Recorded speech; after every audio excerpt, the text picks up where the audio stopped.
व्यष्टि अर्थशास्त्र और समष्टि अर्थशास्त्र का सर्वप्रथम प्रयोग रैगनर फ्रिश ने 1933 में किया था।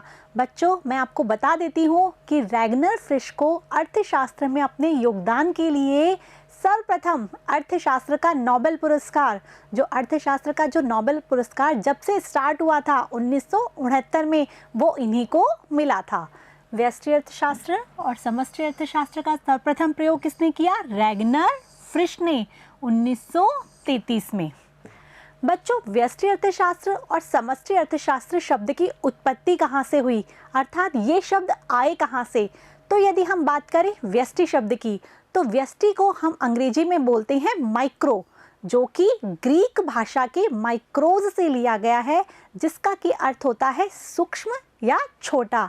और यदि हम समष्टि की बात करें तो समष्टि को अंग्रेजी में कहते हैं मैक्रो, जो कि ग्रीक भाषा के मैक्रोज से लिया गया है, जिसका कि अर्थ होता है वृहद या व्यापक। देखते हैं कि व्यष्टि शब्द है उसको अंग्रेजी में कहते हैं माइक्रो, और ये ग्रीक भाषा के माइक्रो से लिया गया है, जिसका कि अर्थ होता है सूक्ष्म, या फिर हम इसे कह सकते हैं छोटा, अर्थात छोटे स्तर पर इसमें अध्ययन किया जाता है।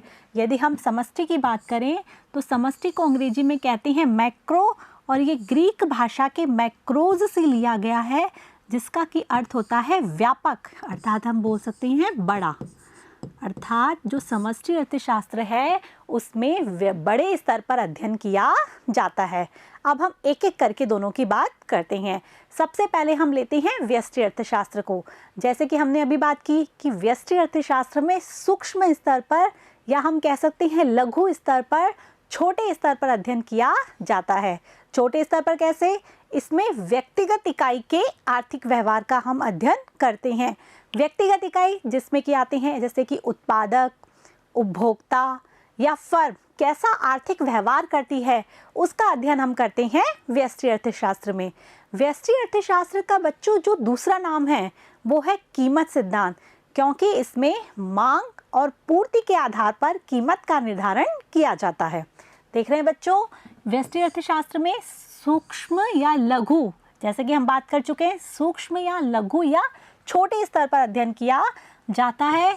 व्यक्तिगत इकाई का अध्ययन करते हैं, जिसमें आते हैं उत्पादक, एक फर्म या एक उपभोक्ता कैसा आर्थिक व्यवहार करते हैं।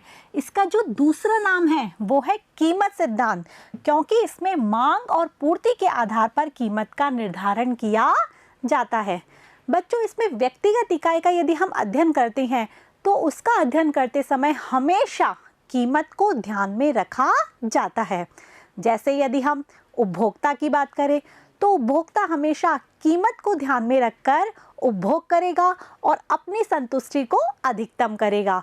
यदि हम उत्पादक की बात करें तो उत्पादक क्या करेगा? हमेशा कीमत को ध्यान में रखकर उत्पादन करेगा और अपने लाभ को अधिकतम करेगा। यदि हम वितरण की बात करें तो वितरण करते समय हमेशा साधनों की कीमत को ध्यान में रखा जाता है। साधनों की कीमत जैसे कि श्रम की कीमत होती है मजदूरी, उद्यमी की कीमत होती है लाभ, भूमि की कीमत होती है लगान, और पूंजी की कीमत होती है ब्याज। बच्चों, ये जो साधनों की कीमत है उसको हम साधनों का प्रतिफल भी कहते हैं। समझते हैं कि व्यक्तिगत इकाई का अध्ययन हमेशा क्या रखेंगे? कीमत को ध्यान में रखकर।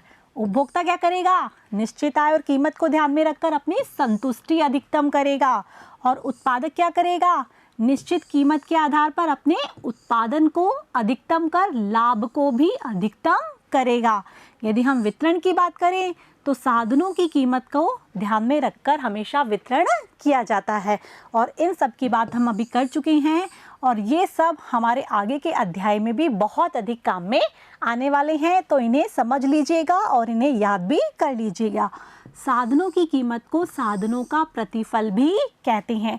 बच्चों, ये सब इसीलिए लिखे गए हैं ताकि कि आप अपनी कॉपी में नोट कर लो, ताकि जब परीक्षा में याद करो तो आपके पास इनके नोट्स हो और याद करने में आसानी हो। यदि आपको कुछ समझ में नहीं आता है तो आप वीडियो को पॉज कीजिए, दोबारा रिवाइंड कीजिए, सुनिए, आपको अच्छे से आ जाएगा समझ में। ठीक है, अब हमने बात की व्यष्टि की, अब हम किसकी बात करेंगे? समष्टि की। तो बच्चों, समष्टि में हमने अभी बात की व्यापक स्तर पर, वृहद स्तर पर या बड़े स्तर पर अध्ययन किया जाता है। ठीक है, अब इसमें हम क्या करेंगे, जो व्यक्तिगत इकाइयों का जो समूह है, जैसे कि हमें देश भी कह सकते हैं, देश की अर्थव्यवस्था का अध्ययन इसमें किया जाता है। और व्यष्टि अर्थशास्त्र का दूसरा नाम क्या था, कीमत सिद्धांत। तो इसका दूसरा नाम भी बनता है ना, तो इसका दूसरा नाम है आय व रोजगार का सिद्धांत, क्योंकि इसमें अर्थव्यवस्था में आय व रोजगार के निर्धारण का अध्ययन किया जाता है। देखिए बच्चों, समष्टि अर्थशास्त्र में व्यापक या समग्र स्तर पर अध्ययन किया जाता है। इसमें व्यक्तिगत इकाई के समूह या हम कह सकते हैं देश की अर्थव्यवस्था का अध्ययन करते हैं, और इसका दूसरा नाम है सामान्य आय व रोजगार का सिद्धांत। बच्चों, अब यदि हम बात करें कि समष्टि अर्थशास्त्र कहाँ से आया, तो समष्टि अर्थशास्त्र की उत्पत्ति का श्रेय जाता है J.M. कीन्स को, जिनका कि पूरा नाम है जॉन मेनार्ड कीन्स। बच्चों, हम पहले भी बता चुके हैं कि J.M. कीन्स अर्थात जॉन मेनार्ड कीन्स और J.N. कीन्स अर्थात जॉन नेविले कीन्स दोनों अलग अलग व्यक्ति हैं। जब विकसित देशों में आर्थिक मंदी आई थी 1929 से 33 में, तो उस समय प्रचलित थे क्लासिकल सिद्धांत। ये जो सारे जो क्लासिकल सिद्धांत थे वो मंदी के कारण विफल हो गए।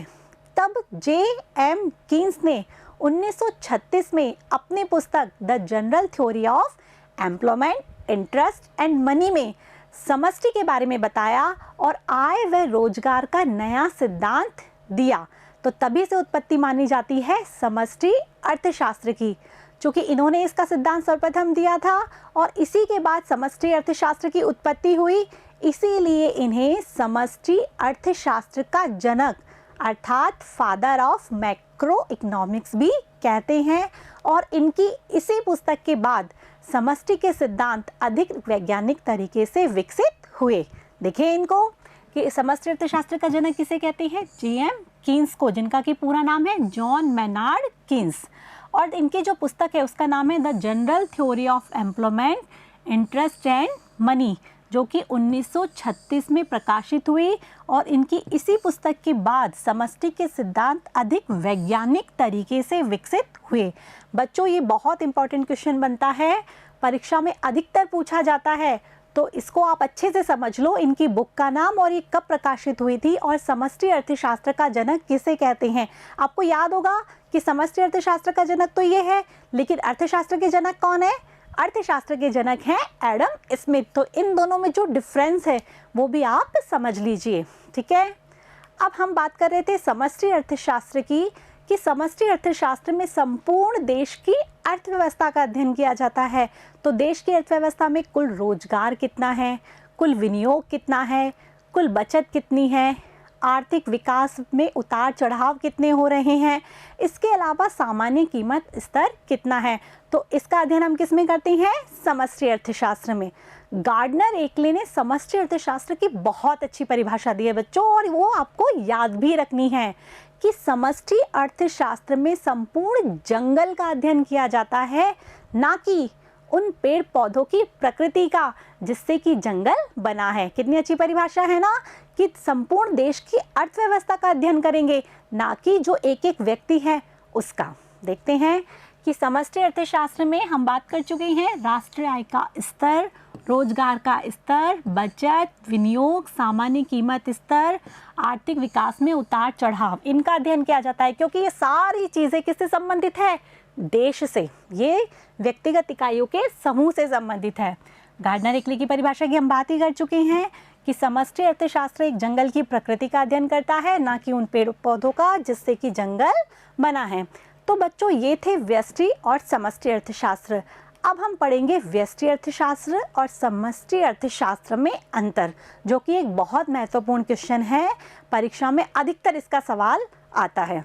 तो हम बात करते ही जा रहे थे कि व्यष्टि में हम किसका अध्ययन करते हैं, एक व्यक्तिगत इकाई के आर्थिक व्यवहार का, जबकि हम समष्टि में किसका अध्ययन करते हैं, देश की संपूर्ण अर्थव्यवस्था का। तो अध्ययन की इकाई तो आपको समझ में आ ही गई कि व्यष्टि में एक व्यक्ति, जबकि समष्टि में संपूर्ण देश। बच्चों, व्यष्टि अर्थशास्त्र कुछ मान्यता लेके आता है और समष्टि अर्थशास्त्र भी कुछ मान्यता लेकर आता है।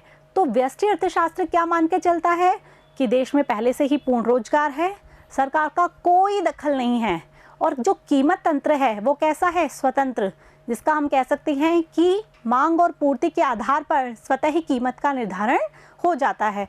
जबकि हम समष्टि अर्थशास्त्र की बात करें तो समष्टि अर्थशास्त्र ये मान लेता है कि जो संसाधनों का जो वितरण होता है वो पहले से ही निर्धारित होता है। ये बात की गई है समष्टि में। तो ये मान्यता के आधार पर दोनों में अंतर हो गया।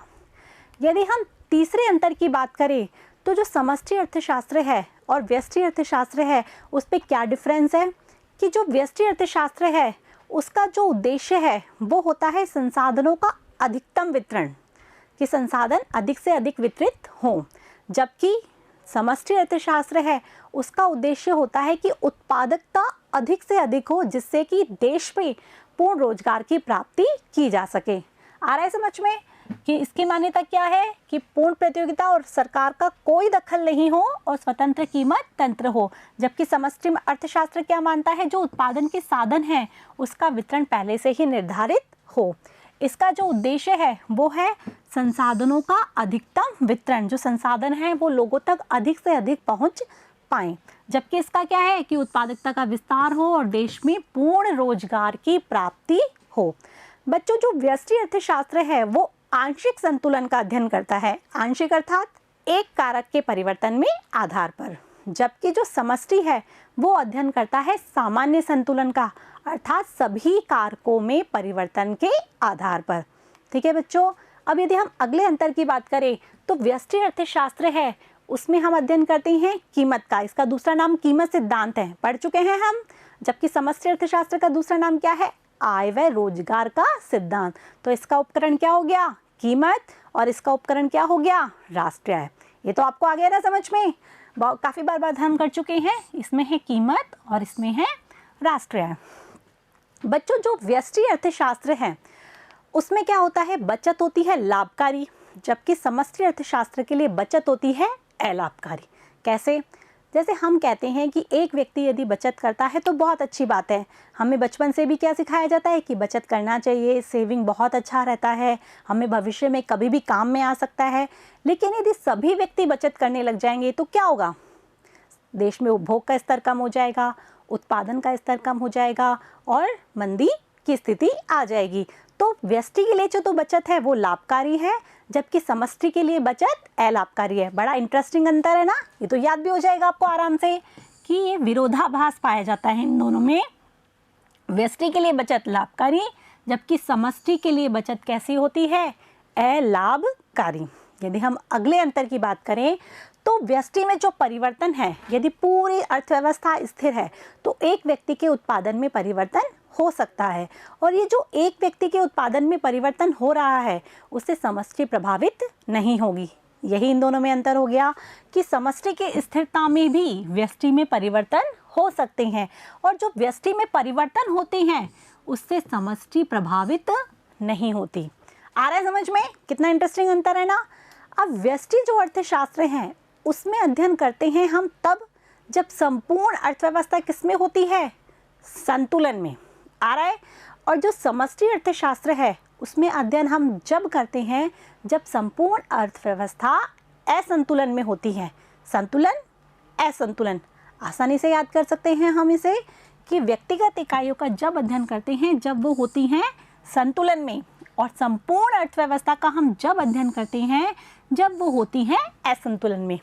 तो बच्चों, ये था व्यष्टि अर्थशास्त्र और समष्टि अर्थशास्त्र का अर्थ और इनमें अंतर, जो कि परीक्षा की दृष्टि से बहुत महत्वपूर्ण क्वेश्चन बनते हैं। आशा है कि आपको अच्छे से समझ में आ गए होंगे। यदि आपको समझ में नहीं आते हैं तो आप वीडियो को दोबारा प्ले कर सकते हैं, आपके हाथ की बात है, हमारा फ़ोन हम कभी भी देख सकते हैं। तो इसीलिए बच्चों आप याद रखिएगा। धन्यवाद।